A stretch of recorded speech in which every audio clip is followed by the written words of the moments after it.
The invitation. The Grand Conclave Station hung in space like an impossible snowflake, its crystalline spires refracting starlight in patterns that mathematicians from 100 worlds had spent careers trying to decode. Ambassador Eliza Chen pressed her hand against the viewport as their shuttle approached, wondering how something so beautiful could house something so fundamentally broken. "Impressive, isn't it?" Captain Mercer said, settling into the seat beside her. 12 kilometers across, houses over 2,000 permanent diplomatic staff, and can accommodate delegations from every known spacefaring species. Eliza nodded without enthusiasm. All that engineering brilliance, and they still can't figure out how to make decisions in less than a standard decade. The captain chuckled. "That's why they invited us, isn't it? The quick and dirty humans with our refreshingly expedient approach to governance." "That's diplomatic speak for reckless," Eliza replied, finally turning away from the window. She straightened her collar and checked her appearance in the reflective surface. At 42, she wasn't the youngest human ambassador, but she was certainly the most unconventional choice for this mission. Her background was in emergency response coordination, not traditional diplomacy. "They didn't invite us because they respect our methods, Captain. They invited us because they're terrified of what we'll do if they don't." The shuttle docked with a soft hiss of equalizing pressure. Eliza gathered her minimal luggage, another human peculiarity that had apparently caused considerable confusion among the Conclave's hospitality coordinators. Most species brought enough materials to last the expected 3-year negotiation cycle. Eliza had packed for 2 weeks. "Ambassador Chen," a melodious voice greeted as the airlock cycled open. The speaker was a Vashni, their iridescent skin shifting through soft blues and greens, a sign of polite welcome in their culture. "I am Orientation Specialist Talmerev. It is my privilege to welcome humanity's first delegation to the Grand Conclave." Eliza smiled, the expression not quite reaching her eyes. "The honor is ours. Earth sends its regards and hopes for a swift resolution to the current unpleasantness." The Vashni's skin flickered briefly yellow surprise. "Swift? Yes, well, the Zilgarian-Moravian dispute has only been active for 73 cycles. We are still in the preliminary assessment phase." 73 years for a preliminary assessment," Captain Mercer muttered under his breath. Eliza shot him a warning glance. "We're eager to learn from the Conclave's thorough processes," she said smoothly. "Our team is prepared to observe the proceedings immediately." Talmerev's tendrils curled in what might have been embarrassment. "Ah, most honored ambassador, the current session is devoted to determining the atmospheric composition for future negotiations. The Zilgarians require a higher methane content than is comfortable for the Moravian delegation. We anticipate reaching compromise in approximately 4 months." Eliza blinked. 4 months to decide the room temperature. "Room gas composition," Talmerev corrected. "Temperature discussions begin next quarter." The human delegation was led through a series of increasingly ornate corridors. Their guide provided a running commentary about the architectural significance of each section, the historical context of various decorative elements, and the political implications of their placement within the station. Eliza noted that every member of her 6-person team had the glazed expression of someone fighting desperately to stay awake. Their assigned quarters were surprisingly comfortable. The conclave had apparently studied human physiological requirements with scientific precision. The gravity was Earth standard, the lighting adjusted to mimic Sol's spectrum, and the temperature a perfect 22 degrees Celsius. Your observer status grants access to public sessions and designated cultural exchange areas, Talmerev explained, gesturing to a complex holographic map that appeared in the center of the common room. As invited witnesses to the Zilgarian-Moravian negotiations, you may submit written observations through the formal registry, which will be reviewed and potentially incorporated into the proceedings within 8 to 12 months. Lieutenant Santos, their security specialist, couldn't suppress a snort. Eliza maintained her diplomat's smile. "And direct communication with the disputing parties?" she asked. Talmerev's skin darkened to a deep purple. Direct communication would violate at least 16 protocols. Ambassador Chen. All interaction must be mediated through the appropriate conclave channels. Of course, Eliza said, nodding as if this made perfect sense. We wouldn't want to disrupt established procedures. After Talmerev left, the human team gathered around the central table in their common area. Eliza pulled up the classified briefing materials that had led to their mission. So, she began. To recap what we already know, the Zilgarians and Moravians are fighting over mining rights to the Tartarus Belt, which happens to be uncomfortably close to our colony on Proxima Centauri. Neither of them has particularly impressive military capacity, but both have powerful allies who might get involved if this escalates. Dr. Kim, their xenobiologist, leaned forward. Both species evolved on high-gravity worlds with toxic atmospheres. They're surprisingly similar physiologically despite developing on opposite sides of the galaxy. Could be why they're competing for the same resources. The Conclave has been negotiating this dispute for 73 years. Captain Mercer added, making air quotes around negotiating. Meanwhile, both sides have been building up military presence in the region, and 3 skirmishes have already occurred in the past year. Lieutenant Santos pulled up tactical displays showing the positions of various fleet elements. If this goes hot, we'll have a full-scale war 20 light-years from human space. Even with our treaty limitations, both sides have enough firepower to cause massive collateral damage. Eliza nodded grimly. And that's why Earth sent us. Not because the Conclave values our input, but because they're afraid we'll get involved if their precious process fails. She tapped her fingers thoughtfully on the table. The question is, why invite us now after 73 years? Intelligence suggests increased human mining prospectors in nearby systems, offered communications specialist Rivera. The Conclave probably thinks we have our own designs on the Tartarus Belt. Do we? Asked Dr. Kim. Eliza smiled. Officially?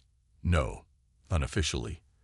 Those asteroids contain some of the highest concentrations of rare earth elements and noble metals ever recorded. Of course we're interested. So what's our actual mission here, Ambassador? Captain Mercer asked the question they were all thinking. If we're just observers with no real power in these negotiations. Our mission, Eliza said, leaning back in her chair, is to observe, learn everything we can about how this system functions, and then figure out how to make it work for us, or work around it if necessary. She looked around at her team. The Conclave invited humans to the table thinking we'd sit quietly and follow their rules. They're about to learn that's not how we operate. As the human delegation settled in for their first night aboard the Grand Conclave, Eliza stood alone at the viewport in her quarters, gazing out at the stars. Somewhere out there, 2 alien civilizations were preparing for war while a bureaucratic monstrosity debated room temperature. And humanity, the newcomer to galactic politics, was caught in the middle. 73 years, she murmured to herself. Let's see what we can do in 2 weeks. The silent observers. 3 days into their stay at the Grand Conclave, Eliza had developed a morning routine. She would wake at 600 station time, review the schedule of mind-numbing proceedings for the day, and then spend precisely 30 minutes silently screaming into her pillow. Maintaining your sanity, Ambassador? Dr. Kim asked, handing her a cup of coffee as she emerged from her quarters with perfectly composed features.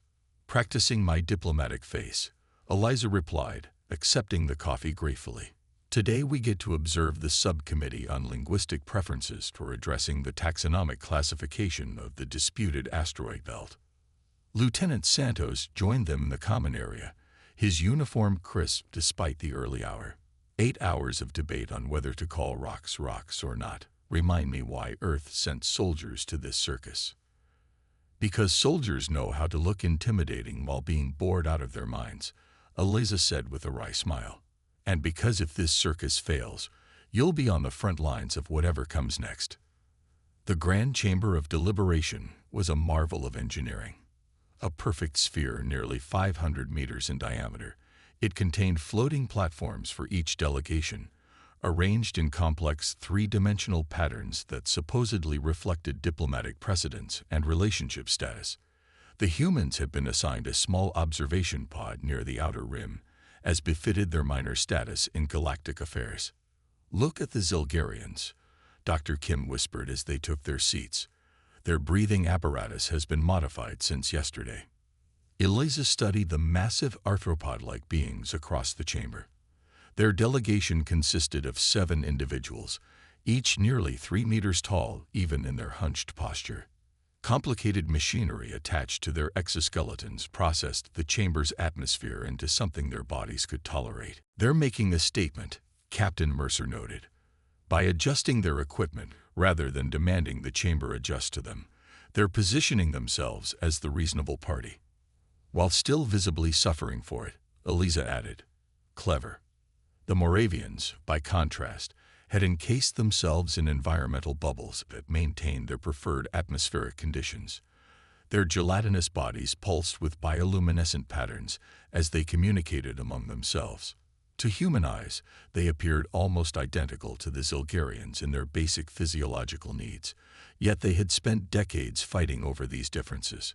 First speaker Telvosh, a spindly being from a species so ancient they had apparently forgotten their own origin world, called the session to order with a series of harmonic tones that made Eliza's teeth hurt. "We resume the 47,392nd session of the Zilgarian-Moravian Resolution Council," the translator in Eliza's ear intoned. "Today we consider Petition Z9372 regarding taxonomic nomenclature of contested spatial bodies." As the proceedings droned on, Eliza noticed communications specialist Rivera discreetly tapping on her datapad. When Rivera caught her looking, she angled the screen slightly toward the ambassador. The screen showed a complex analysis of the positioning of various delegations within the chamber. Rivera had mapped not just their official locations, but the subtle shifts that occurred when certain topics arose. There were patterns there, alliances and tensions that weren't documented in any official conclave record. Eliza gave a slight nod of approval. This was exactly why she'd requested Rivera for this mission. The woman could read a room like no one else, even when the room contained 50 different species with 50 different concepts of body language. While appearing to dutifully observe the proceedings, Eliza sent encrypted messages to each member of her team through their neural links. Santos, security analysis of station vulnerabilities and conclave response protocols. Kim, physiological assessment of both primary parties, looking for common ground their diplomats aren't seeing. Mercer, military capabilities, realistic not reported. Rivera, continue mapping social dynamics. Who really holds power here? Chen, technical analysis of the disputed resources. What are they really fighting over? To any observer, the human delegation appeared to be model guests, attentive, respectful, and completely passive. In reality, they were conducting the most thorough intelligence operation humanity had ever mounted against the Galactic Conclave.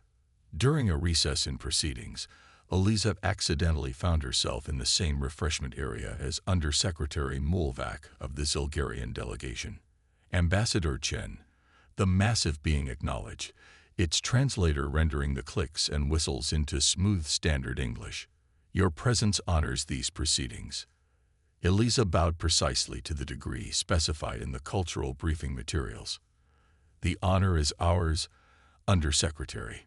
Earth values the opportunity to learn from such comprehensive diplomatic processes." The Zilgarian's compound eyes studied her carefully. "You find our methods inefficient." It wasn't a question. Eliza considered her response carefully. "Different species perceive time differently," she said diplomatically. "Humans are accustomed to more immediate results." "Yes." Mulvac's mandibles clicked rapidly. "The equivalent of a dry chuckle. Your species evolved on a world of predators and short seasons. You make decisions quickly because historically, hesitation meant death." "And your species?" Eliza asked, genuinely curious. "We evolved in deep cave systems where resources were scarce but stable," A poor decision could doom an entire colony, so we learned to consider all possibilities before acting. The Zilgarian adjusted something on its breathing apparatus. Neither approach is inherently superior, merely adapted to different circumstances. Yet here we are, Eliza noted, with both our species facing circumstances neither evolved to handle. The Zilgarian was silent for a moment. Indeed, perhaps that is why this conflict has proven so resistant to resolution. The traditional approaches of both our species have failed. Eliza sensed an opening. If I may ask a personal question, Undersecretary, not as a diplomat, but as one sentient to another, what do you believe would actually resolve this dispute? The Zilgarian's compound eyes blinked in rapid succession. Surprise, perhaps. That is not a question typically asked in these halls, Ambassador. I'm still learning your protocols, Eliza said with an apologetic smile. Human directness, a regrettable trait. Refreshing, rather, Mulvac said quietly. To answer your question, the dispute would end tomorrow if the Moravians would acknowledge our historical claim to the inner belt and we could find alternative sources for certain critical elements. That evening, Eliza found herself in another accidental encounter, this time with Senior Envoy Tulbraxa of the Moravian delegation. Through careful questioning disguised as casual conversation, she extracted a remarkably similar assessment. The Moravians would compromise on territory if they could secure access to specific resources. Back in their quarters, the human team compared notes. They're fighting over completely different things, Dr. Kim said, examining the chemical analyses. The Zilgarians need the rare isotopes in the asteroid cores for their reproductive technology. The Moravians need the surface minerals for their life support systems. They could literally share the same asteroids without conflict. But neither side has actually told the other what they really need, Captain Mercer noted. They're too busy arguing about territorial rights and historical precedents. And the conclave's process actively discourages direct problem-solving, Eliza added. Every issue gets separated, categorized, and assigned to different committees that never communicate with each other. Lieutenant Santos leaned back in his chair, a dark expression on his face. So a pointless war that could kill millions is brewing because these idiots can't have a straight conversation, and we're supposed to just watch it happen. Eliza looked around at her team, measuring their expressions, gauging their commitment. Earth sent us here as observers, not participants. We have no official standing to intervene. A slow smile spread across her face. But that doesn't mean we can't change the game entirely. For the next 5 days, the human delegation continued their perfect charade of respectful observation. They attended every session, followed every protocol, and filed appropriate observation reports through the proper channels. Meanwhile, through a series of accidental encounters, casual conversations, and carefully orchestrated coincidences, they built an entirely unofficial network of communications with key members of both disputing parties. On the 9th day of their visit, communications specialist Rivera approached Eliza with a troubled expression.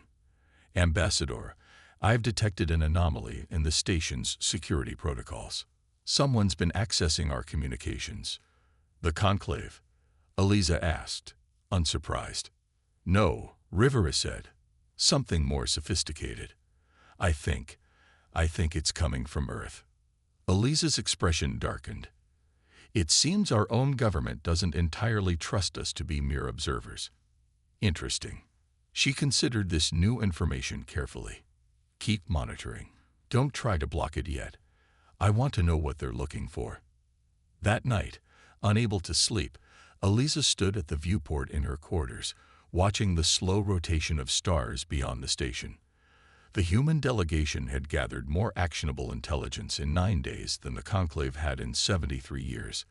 They had identified the core issues, mapped the power structures, and even developed a potential solution that could satisfy all parties. And yet, they had no authority to implement it, no standing to propose it, no voice in the endless deliberations that were supposedly working toward the same goal. This isn't diplomacy, she whispered to herself. It's theater. Expensive, elaborate theater while real people prepare to die. The decision crystallized in her mind with sudden clarity. She activated her neural link. Team meeting. 500. Come prepared to make history. The walkout. The grand chamber of deliberation buzzed with the usual cacophony of translated discussions, environmental systems, and the soft hum of hovering platforms adjusting their positions in microscopic increments. It was the 11th day of the human delegation's visit, and the 47,396th session of the Zilgarian-Moravian Resolution Council was addressing the critically important topic of what color the binding should be on the eventual treaty document, a decision deemed necessary before any actual treaty content could be discussed. Ambassador Eliza Chen sat perfectly still in the human observation pod, her posture relaxed yet dignified. To anyone watching, she appeared to be the model diplomatic observer, attentive, respectful, and thoroughly engaged in the proceedings. Only her team could see the storm brewing behind her calm exterior. First speaker Tel Vosh was midway through explaining the historical significance of chromatic selection in interspecies agreements when Eliza stood up. The simple act sent shockwaves through the chamber. Standing during another's formal address violated at least 3 major protocols and countless minor ones. Conversations faltered. Translation devices stuttered. Environmental controls briefly fluctuated as if the station itself was startled. Ambassador Chen, first speaker Tel Vosh's voice carried a blend of confusion and reproval. Do you require assistance? No, first speaker, Eliza replied, her voice clear and carrying throughout the chamber without technological amplification. Another protocol violation that sent murmurs rippling through the assembled delegations. I wish to address the conclave. Tel Vosh's elongated fingers fluttered in dismay. This is most irregular. Observer status does not confer speaking rights during formal proceedings. If you wish to submit a statement, the proper channels involve filing form CR 7219 with the Committee for Observer Contributions, which meets on the 3rd rotation of each. With respect, first speaker, Eliza interrupted. A third violation that caused several delegates to emit their species equivalents of gasps. Humanity will be withdrawing from these proceedings, effective immediately. The translation systems struggled to keep pace as dozens of species began speaking simultaneously. Platforms shifted positions, environmental bubbles pulsed with agitated colors, and the conclave's elaborate order descended into chaos within seconds. First speaker Tel Vosh struck a ceremonial chime that resonated throughout the chamber, gradually restoring a semblance of order. Ambassador Chen, this is unprecedented. No delegation has ever withdrawn from conclave proceedings without completing the formal disengagement protocols, which typically require at least 7 standard cycles tow. The human delegation will be departing the Grand Conclave Station within 6 hours, Eliza continued, as if Tel Vosh hadn't spoken. Before we go, I feel obligated to explain our decision. The rest of the human team stood in unison behind her, a choreographed move they had practiced that morning. Captain Mercer activated a holographic display that projected into the center of the chamber, yet another violation of protocol that sent the chamber into fresh chaos. Order. Tel Vosh's amplified voice finally silenced the uproar. Ambassador Chen, you are committing multiple violations of sacred diplomatic protocols established over millennia off. That's precisely why we're leaving, Eliza said. Her voice remained calm, but now carried an undercurrent of steel. For 11 days, we have observed these sacred protocols in action. We have watched as substantive issues are deliberately fragmented into procedural minutiae. We have witnessed how direct communication between conflicting parties is systematically prevented. We have seen how the appearance of diplomacy has completely replaced its purpose. A holographic display behind her showed a simple diagram of the Tartarus Belt with the disputed territories highlighted. The Zilgarian-Moravian conflict has a straightforward solution that could be implemented immediately, Eliza continued. The Zilgarians need access to the core materials of these asteroids for their reproductive technology. The Moravians need the surface minerals for their life support systems. They don't even need the same parts of the same rocks. The chamber erupted again as delegates realized the humans had somehow acquired information that had never been formally presented in any official session. The Zilgarian and Moravian delegations seemed particularly agitated, their members conferring frantically among themselves. First Speaker Telvosh struck the ceremonial chime repeatedly, with increasing force. Ambassador Chen. This information was not properly submitted through. That's the problem. First Speaker, Eliza said, her voice cutting through the chaos. Your processes have become more important than the peace they were designed to achieve. Your protocols have become obstacles rather than pathways to resolution. She gestured around the magnificent chamber. You've built the most impressive diplomatic infrastructure in the galaxy, and then systematically ensured it can never actually accomplish anything of substance. The human delegation began moving toward the exit, a coordinated retreat that left the chamber in stunned silence. Humanity came here to learn, Eliza said, pausing at the threshold. We have learned that the Galactic Conclave, for all its history and grandeur, is fundamentally broken. We've learned that real diplomacy happens despite your protocols, not because of them. She looked directly at the Zilgarian and Moravian delegations. We've also learned that your peoples don't want this war. Your governments don't want this war. Even your military leaders don't want this war. Yet you're all marching toward it because this institution, she gestured around the chamber, has failed in its most basic purpose, to help different peoples find common ground. Where will you go? Asked a voice from the Moravian delegation. Another protocol violation that indicated how thoroughly Eliza had disrupted the normal order. Home, Eliza said simply. To prepare. The ominous simplicity of that statement sent a chill through the chamber. The human delegation exited without another word, leaving behind a silence more profound than any in the conclave's long history. Within the hour, rumors were racing through the station. Humans were inherently violent. Some said they were returning to prepare for war. Others whispered that humanity had secretly negotiated separate agreements with both the Zilgarians and Moravians. The more apocalyptic predictions suggested humans had decided the entire conclave was irrelevant and were planning to establish their own competing galactic governance. Meanwhile, in their quarters, the human delegation was packing efficiently. Their 2 weeks of supplies were being condensed back into their minimal luggage. Do you think they understood? Lieutenant Santos asked, securing his equipment case. They understood we're leaving, Eliza replied. They probably don't understand why. Not yet. Earth is going to be furious, Captain Mercer noted. We were supposed to observe, not cause an interstellar incident. Eliza smiled grimly. Earth wanted information about the conclave's processes and the true nature of the Zilgarian-Moravian dispute. We gathered more actionable intelligence in 11 days than they expected from our entire mission. Once they see our full report, they'll forgive the Theatrix. And if they don't? Dr. Kim asked quietly. Then I'll have made a principled stand and ruined my diplomatic career, Eliza said with a shrug. I can live with that better than I could live with watching a preventable war unfold while we filled out the proper forms to register our concern.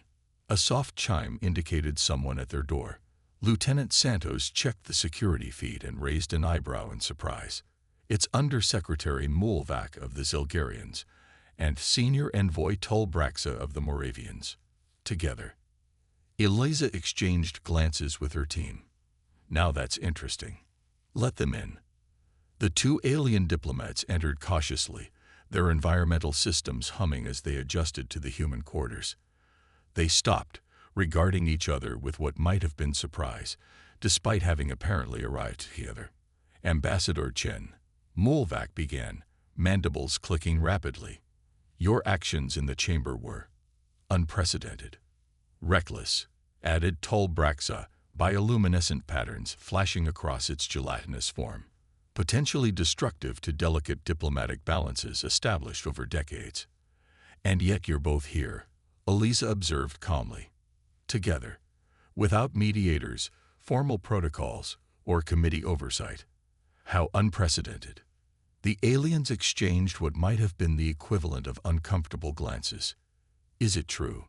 Mulvac asked finally. What you said about our respective needs for different components of the asteroids. Completely, Dr. Kim confirmed, stepping forward with data tablets. We've analyzed the publicly available information about both your species' technologies. The Zilgarians require the rare isotopes found in the asteroid cores for their reproductive technology, specifically for the artificial incubation chambers that have become necessary since the ecological disaster on your homeworld 3 centuries ago. The Zilgarians' compound eyes blinked rapidly, surprise, perhaps even shock. Dr. Kim turned to the Moravian envoy. Meanwhile, the Moravian life support systems require the specific mineral compounds found in the outer layers of these same asteroids, minerals that the Zilgarians consider waste products and typically discard during their mining operations. How did you acquire this information? Tulbraxa demanded, its translucent body flushing with dark colors. We asked questions, Eliza said simply, not through formal channels or ceremonial inquiries, but through genuine conversation with members of both your delegations. We listened to what your people actually said, not just what they officially declared. And you believe the solution is sharing? Mulvac's translator couldn't quite capture the complex emotion behind the question. The solution is recognizing that you're not actually competing for the same resources, Eliza corrected. You're fighting over territory because the Conclave's processes force territorial disputes into one category and resource allocation into another, never allowing anyone to see the complete picture.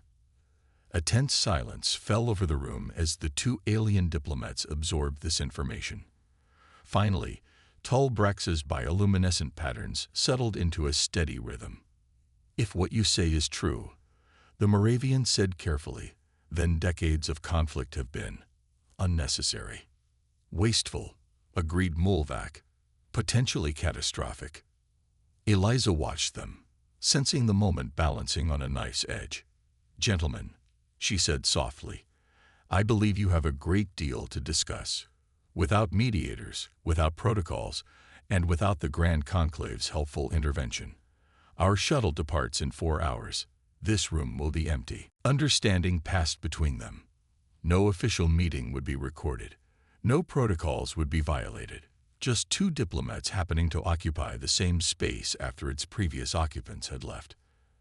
As the human delegation made final preparations for departure, alerts began sounding throughout the station. The Conclave's Emergency Response Committee, a body that hadn't been convened in over a century, was being assembled to address the diplomatic crisis caused by the human walkout. Looks like we've officially become a galactic incident, Captain Mercer observed dryly as they headed toward the docking bay. Eliza smiled. Good. Maybe they'll actually have to make a decision for once. The reckoning.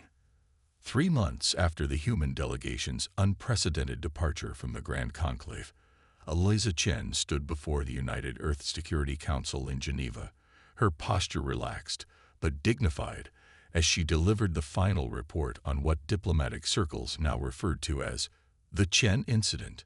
The immediate aftermath was exactly what we predicted, she explained, gesturing to the holographic display showing news feeds from across the galaxy. Total chaos within the conclave system, emergency sessions, accusations, committees formed to investigate the proper protocol for responding to our protocol violations. General Okafor, the grizzled head of Earth's defense forces, leaned forward, and the Zilgarian-Moravian situation. Has our intervention made things better or worse? Eliza smiled and nodded to communications specialist Rivera, who updated the display to show the Tartarus belt. The Zilgarians and Moravians signed a bilateral resource-sharing agreement 4 weeks after our departure. No conclave mediation, no formal processes. They simply sat down together and worked out what each side actually needed. Impossible, muttered Ambassador Johansson, Earth's senior diplomat and a staunch traditionalist. The conclave protocols have governed interstellar diplomacy for millennia. Major powers don't just ignore them. They do when someone shows them there's an alternative, Eliza countered. The agreement is simple. Zilgarians mine the asteroids and extract the core materials they need for their reproduction technology. The Moravians process the waste material the Zilgarians would otherwise discard, extracting the surface minerals crucial for their life support systems. Both sides get what they need. Neither has to compromise on what they truly value.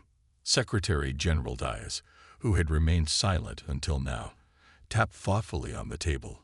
And what of the broader implications? You've essentially undermined the primary diplomatic institution in the galaxy. There must have been consequences. Eliza nodded, her expression growing more serious. There have been. 3 other long-standing disputes have been resolved through direct bilateral negotiations in the past month alone. The Conclave is facing an existential crisis as species question why they need its elaborate bureaucracy if direct talks produce better results. You've started a revolution, Johansson said accusingly. No, Eliza corrected. We simply demonstrated an alternative. The revolution was already brewing. We just gave it permission to happen. She paused, choosing her next words carefully. For species that measure their lifespans in centuries, the Conclave's pace might seem reasonable.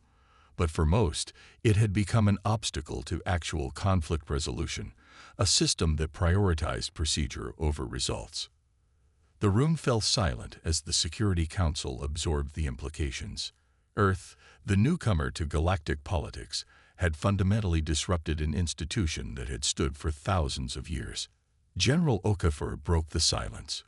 What are they saying about us now? What's the perception of humanity after this demonstration? Rivera updated the display again, showing intercepted communications from dozens of worlds. It's mixed, sir. Some species see us as dangerous disruptors. Others view us as refreshingly pragmatic. The common thread is that everyone's reassessing their assumptions about humans. She smiled slightly. We're no longer seen as just the young, impulsive species from a backwater solar system. We're now viewed as unpredictable, innovative, potentially transformative, or destructive, Johansson muttered. Speaking of destruction, Secretary General Diaz interjected. What of the military buildup in the region? Both sides had been preparing for war. De-escalation began immediately after the resource-sharing agreement was signed. Captain Mercer reported. Our monitoring stations show fleet movements consistent with standing down from combat readiness. The crisis appears to be genuinely resolved. Diaz nodded slowly, then fixed Eliza with a penetrating gaze. Ambassador Chen, you took an extraordinary risk. You exceeded your authority, violated direct orders, and could have potentially triggered the very conflict you were sent to gather intelligence about. A ghost of a smile touched his lips. Instead, you may have prevented a war and sparked a reformation of galactic diplomacy. The question now is, what do we do next? Eliza straightened. We've received 17 formal requests for human diplomatic teams from species across the galaxy. Not as observers, but as active mediators. Species that have been deadlocked in conclave negotiations for decades suddenly want humans at their table. They want us to break more rules for them, Johansson said disapprovingly. They want fresh perspectives, Eliza corrected. They've recognized that sometimes an outsider can see solutions that those embedded in a system cannot. We don't need to break their rules. We just need to help them see beyond them when necessary. Secretary General Diaz looked around the table, measuring the reactions of Earth's leadership. And the conclave itself. Have they formally responded to our diplomatic innovation? At this, Eliza allowed herself a full smile. Yesterday, I received a personal communication from First Speaker Telvosh.